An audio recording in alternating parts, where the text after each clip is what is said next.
أشهد أن محمدا رسول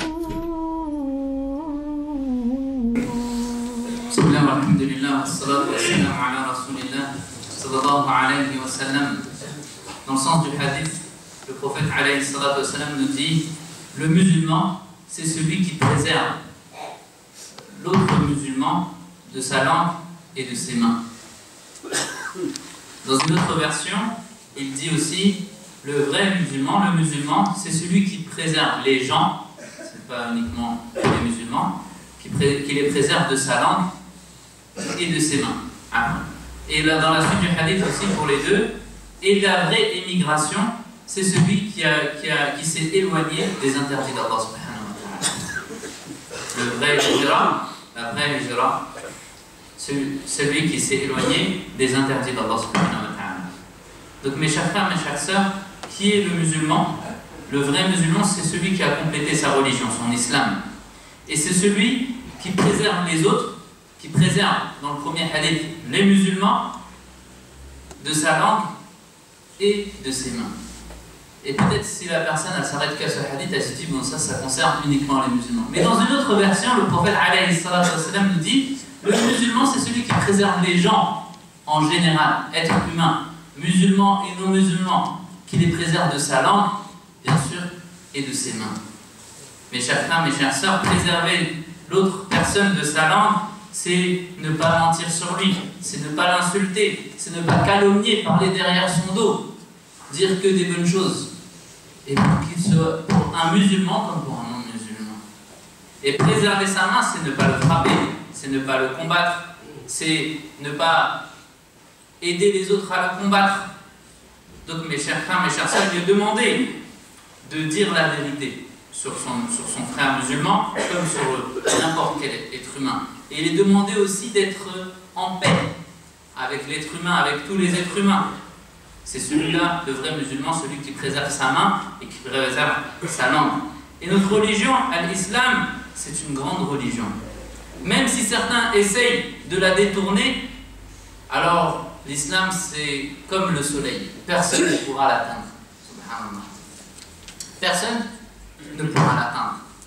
Donc il est important, mes chers frères, mes chères sœurs, déjà d'apprendre soi-même sa religion comme il se doit, et aussi de transmettre à ses enfants la valeur de l'être humain, la valeur de l'insan, qu'Allah il a élevé, qu'Allah il a honoré cette valeur, et aussi leur transmettre que la personne ne peut pas être heureuse et contente qu'un être humain soit tué, ou un être humain de quelconque confession religieuse, de quelconque nature, soit attaqué.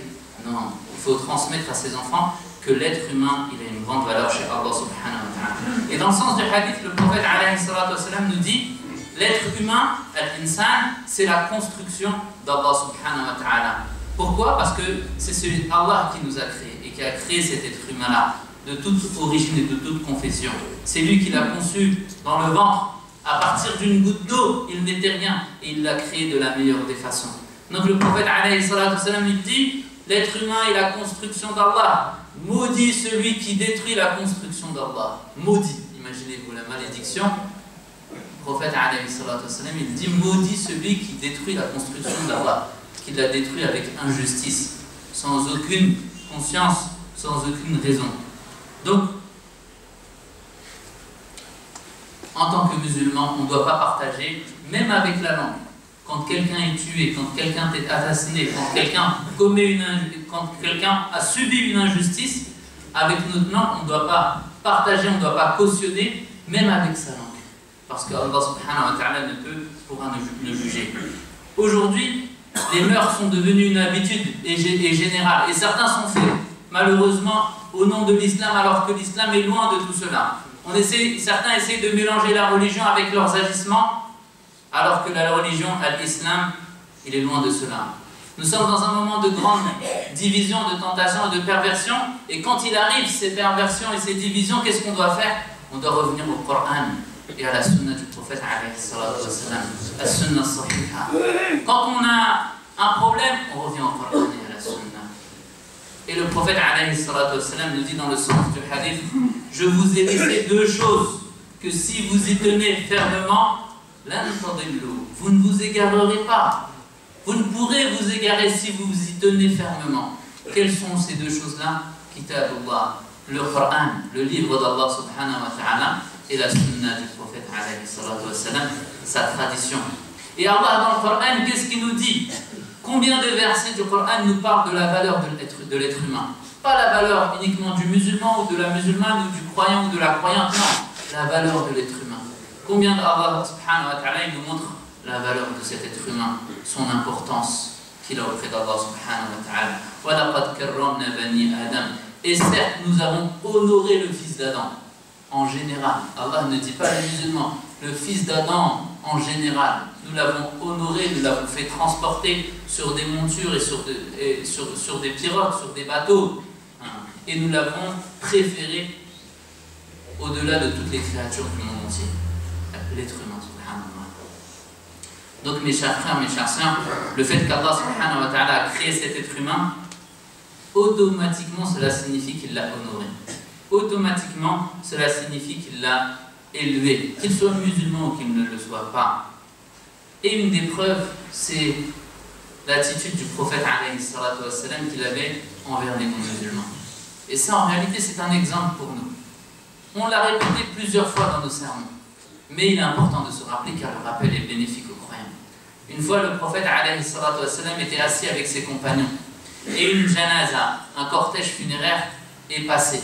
Et par respect, le prophète alayhi salatu wassalam, à chaque fois qu'un cortège est passé, il se levait par respect jusqu'à ce que le cortège passait. Il s'est levé, il s'est levé. Ensuite, quand le cortège est passé, il s'est assis. Ensuite, un deuxième cortège funéraire est passé. Il s'est relevé à nouveau.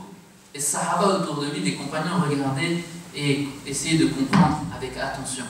Et une fois qu'il s'est rassis, ils ont dit: Ya Rasulullah, le deuxième cortège, ce n'était pas un musulman. Pourquoi t'es-tu levé? C'est comme s'il pensait qu'il fallait se lever uniquement par respect pour le cortège, le janazat d'un musulman. Alors le prophète alayhi salatu wassalam leur a répondu, Masha'Allah, il leur a dit: n'a-t-il pas une âme? Est-ce qu'il n'a pas une âme? À partir du moment où il a une âme, c'est qu'Allah l'a choisi, Allah l'a élevé. Subhanallah. Par respect pour cette âme-là et par respect pour cet être humain, le prophète alayhi salatu wassalam s'est levé, malgré qu'il n'était pas musulman. Et ça, en réalité, mes chers frères, mes chères sœurs, c'est un modèle pour nous et c'est un exemple qu'on doit suivre. Et c'est ça l'islam. L'islam, c'est le respect.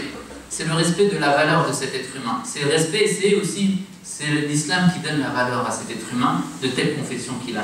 Donc, l'islam, il n'est pas venu pour combattre les autres. L'islam, il n'est pas venu pour convertir le monde entier. À tel point même que celui qui pense qu'il doit convertir le monde entier et que toute l'humanité doit devenir musulmane, alors il est au contraire, il est en contradiction avec le Coran. Parce que dans le Coran, Allah nous dit qu'il y a des musulmans et des non-musulmans. Allah subhanahu wa ta'ala lui-même le reconnaît. Mais le prophète alayhi salatu wassalam, son devoir et son travail, c'est quoi? Fadakkir. Rappel, car tu n'es qu'un rappeleur. Voilà la mission du prophète alayhi salatu wassalam. Tu ne dois uniquement que transmettre. Transmets le message. Fais en sorte que le message atteigne les gens et le comprennent. Ensuite, ils sont libres au choix de le choisir, de suivre ou de ne pas suivre. Mais en aucun cas, je dois le faire avec force. En aucun cas, je dois imposer et forcer les gens. Alors, si le prophète, alayhi salatu wassalam, son devoir, c'est de rappeler les autres, alors nous, quel va être notre devoir? De forcer les gens à se convertir? De forcer les gens à suivre notre religion? Abadan, jamais, mes chers frères, mes chères sœurs. Et celui qui croit ça, alors il est en contradiction avec l'islam, en contradiction avec le Coran.